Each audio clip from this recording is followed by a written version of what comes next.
নজির সৃষ্টি করলেন, এই আচরণ আমি আমার এই যে লাইফ টাইম আমি দেখি নাই। মহসিন ভাই দেখেছেন কিনা আমি জানি না। তো যাই হোক, এখানে আমার কথা হচ্ছে যে এটা সুস্পষ্ট খুন, সুস্পষ্ট মার্ডার। আওয়ামী লীগকে যারা উৎখাত করেছেন এরা নিজেদের মধ্যে গুতাগুতি করে, বাংলা গুতাগুতি করে আওয়ামী লীগের প্রতি, আওয়ামী লীগকে স্পেস করে দেওয়া, শেষ হচ্ছে নির্বাচনকে বিলম্বিত করা।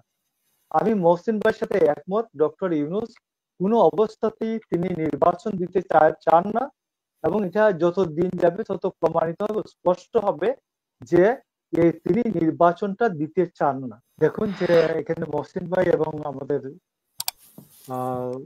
সারোয়ার ভাই যেটা বলেছেন যে সাম্যকে খুন করা হচ্ছে, এটা সুস্পষ্ট। এবং এখানে পুলিশের কতগুলো নাটক থাকে, খুন খারাপির পরে নাটক থাকে, দেখবেন যে এর মধ্যে একটি নাটক করা হচ্ছে, 3 জন ঠুকাই নেশাগ্রস্ত এই টাইপের লোককে ধরা হয়েছে, ধরে এদেরকে চালান দেওয়া হয়েছে এবং এদেরকে রিমান্ড চাওয়া হয় নাই। এটা একটা আই ওয়াশ, যে পরে শুনেছি আরো 3 জনকে অ্যারেস্ট করা হয়েছে। তো সেই ক্ষেত্রে আমরা মনে করি যে সাম্যর খুনি কারা এটা বের করাটা হচ্ছে সরকারের প্রথম দায়িত্ব। আর 2 নম্বর হচ্ছে যে এখানে ভিসি সম্বন্ধে যেটা বলেছেন আপনি গত, আমরা ধরুন 80 সাল থেকে ঢাকা বিশ্ববিদ্যালয়ের ভিসি, 80-81 সাল থেকে ঢাকা বিশ্ববিদ্যালয়ের ভিসি আচরণ আমরা পর্যবেক্ষণ করি, পরে আমরা ছাত্র হচ্ছে।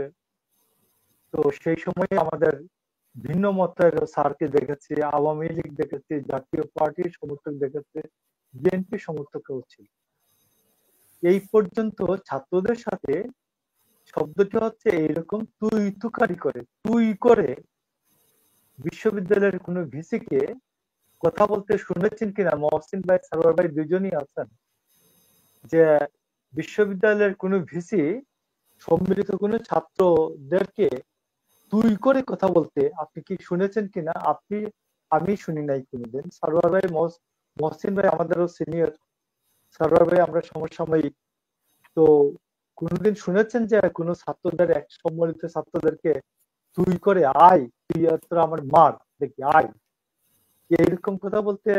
আপনাকে আমি পাঠাতে পারি, দেখতে পারেন যে বিসি ছাত্রদের বিসির দায়িত্ব থেকে আরম্ভ বেশি হচ্ছে, বিসি যে নতুন নজির সৃষ্টি করলেন, আচরণের যে নজির সৃষ্টি করলেন, এই আচরণ আমি আমার এই যে লাইফ টাইম আমি দেখি নাই। মহসিন ভাই দেখেছেন কিনা আমি জানি না। তো যাই হোক, এখানে আমার কথা হচ্ছে যে এটা সুস্পষ্ট খুন, সুস্পষ্ট মার্ডার। এটা কালপাবল হোমিসাইডও না, বলা যায় একবার স্পষ্ট মার্ডার। তো সেই ক্ষেত্রে সাম্যর ক্ষেত্রে আমাদের বক্তব্যটা এটা। আর যেটা হচ্ছে আওয়ামী লীগ সম্বন্ধে যে বক্তব্যটা, আওয়ামী লীগকে ধরুন আমি মনে করি যে আমরা মনে করেছি যে বারবার আমরা বলেছি যে আওয়ামী লীগকে রাজনৈতিক ভাবে মোকাবেলা করা উচিত ছিল শুরু থেকেই, এবং এটা শুধু একটা প্রজ্ঞাপন দিয়ে সরকারের দায়িত্ব শেষ হয়ে যায় না। আওয়ামী লীগকে ব্যান করতে হলে, আওয়ামী লীগকে নিষিদ্ধ করতে হলে এখানে একটা দীর্ঘমেয়াদী সামাজিক সংগ্রাম দরকার। আমি এখানে কোনো সামাজিক সংগ্রাম দেখছি না। সামাজিক সংগ্রাম করে যদি আওয়ামী লীগকে মুসলিম লীগের বিলুপ্তির পর্যায়ে নিয়ে যেতে হবে। এখানে দলকে নিষিদ্ধ করে কোন দলের নিষিদ্ধ করে দল লাভ হয় না, রাজনৈতিক লাভ হয় না। রাজনৈতিক ভাবে প্রফিট করতে হলে দলকে বিলুপ্তির দিকে নিয়ে যেতে হয়, এবং এটা ধীরে ধীরে কমপক্ষে অনেক বছর লাগে। তো আমি আপনাকে বলি যে, এবং সেটা সবচেয়ে বড় রাজনৈতিক সংগ্রামটা হচ্ছে নির্বাচন। নির্বাচনের মাধ্যমে একটা দলকে জিরো করে দেওয়া, মানুষের সমর্থন নাই তার প্রতি, এটা প্রমাণ করা, এইটাই হলো মূলত রাজনৈতিক সামাজিক সংগ্রামের বড় অংশের নাম হচ্ছে নির্বাচন। আওয়ামী লীগের তো আর নির্বাচনে ফেস করার কোনো অবস্থা এখন আর থাকবে না। তবে এটা আমরা প্রমাণ করতে পারতাম যে একটা নির্বাচনে যদি আওয়ামী লীগ থাকতো, তাহলে প্রমাণ করা যেত যে আওয়ামী লীগ একজন প্রস্তাবক, 2 জন সমর্থক, 3 জনকে নিয়ে ক্যান্ডিডেট এই 4 জন ঘুরে আসতে পারতেন না। একটা মিছিল করতে গেলে 3 জন লোক লাগে, এটা আওয়ামী লীগ পাওয়ার কথা ছিল না। নিজেরা অনেকটা, আমি আপনাকে বলি শব্দটা এইরকমই, আমার কাছে এই মুহূর্তে শব্দ ভান্ডারে নাই। এই আওয়ামী লীগকে যারা উৎখাত করেছেন, এরা নিজেদের মধ্যে গুতাগুতি করে, বাংলা গুতাগুতি করে আওয়ামী লীগের প্রতি আওয়ামী লীগকে স্পেস করে দেওয়া হচ্ছে। এবং আমি আপনাকে বলি যে এখন যে অবস্থাটা চলছে, আওয়ামী লীগের উপর সাপ্রেশন ডিপ্রেশন করে পৃথিবীতে কোন রাজনৈতিক দলকে সাপ্রেশন ডিপ্রেশন করে বিলুপ্ত করা যায় নাই। এখন আমি জানি না যে আওয়ামী লীগারদের সম্পত্তি তারা করবেন, বাজেয়াপ্ত করবেন। এটা সারওয়ার ভাই প্র্যাকটিসিং লয়ার, মহসিন ভাই প্র্যাকটিসিং লয়ার। সম্পত্তি হস্তান্তর আইন আমাদের এখানে 1882 আছে একটা, এবং সম্পত্তি অধিগ্রহণ আইন যেগুলো আছে এইগুলোতে বিনা খেরাজে, এই যে কোনো বিনা খেসারতে যে সম্পত্তি অধিগ্রহণ করা যায় কিনা এইরকম কোনো কিছু আমার জানা নাই। গেল একটা।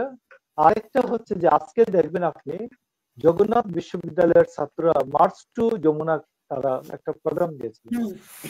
প্রোগ্রামটা যাই হোক, তাদেরকে পুলিশ দারুণ ভাবে লাঠিপেটা করেছে, টিয়ার গ্যাস ছেড়েছে, সাউন্ড গ্রেনেড মেরেছে।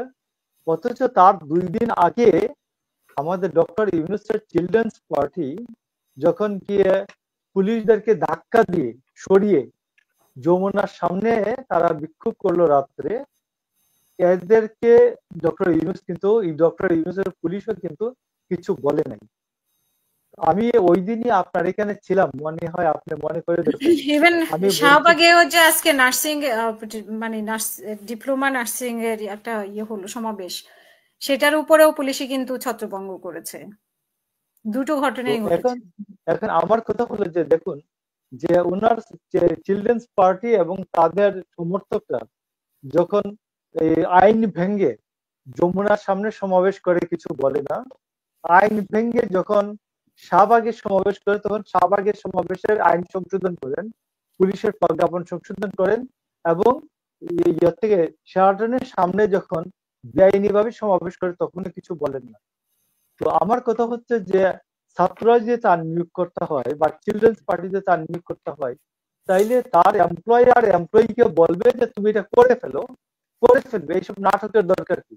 মানুষকে কষ্ট দেওয়ার দরকার কি? মানুষকে ঘুম ছাড়া রাখার দরকার কি? এবং এই জাতীয় সঙ্গীত গাইতে দিবে না, তারপর এটা নিয়ে এক বিতর্ক, তারপরে গোলাম আজমের বাংলায় আওয়ামী লীগের ঠাঁই নাই। গোলাম আজম তো বাংলাদেশের স্বপ্ন দেখেন।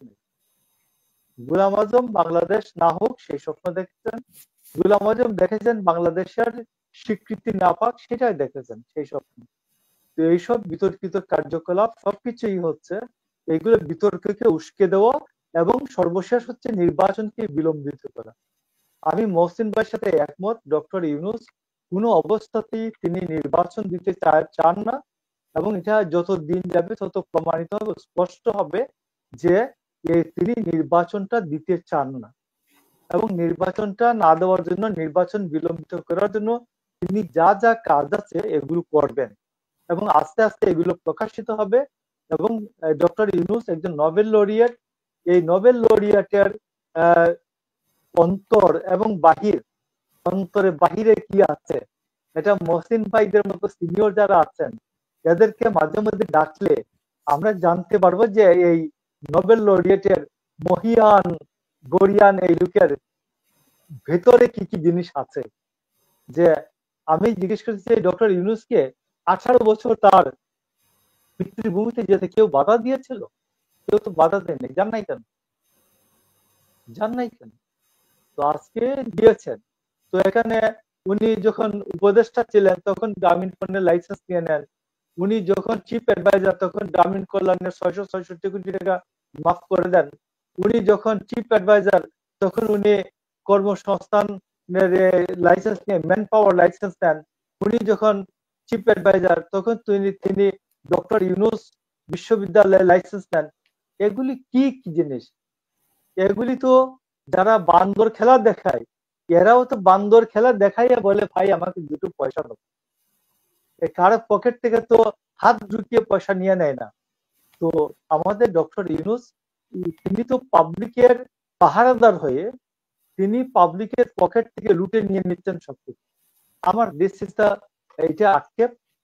আমরা নিশ্চয়ই একটা ভুল জিনিস চয়েস করেছি, ভুল মানুষ চয়েস করেছে, এবং এটা শেখ হাসিনা আর বেশি দিন ক্ষমতায় থাকলে উনি শেখ হাসিনার চেয়েও অনেক বেশি লোকেরা এটা প্রমাণিত হবে। অসংখ্য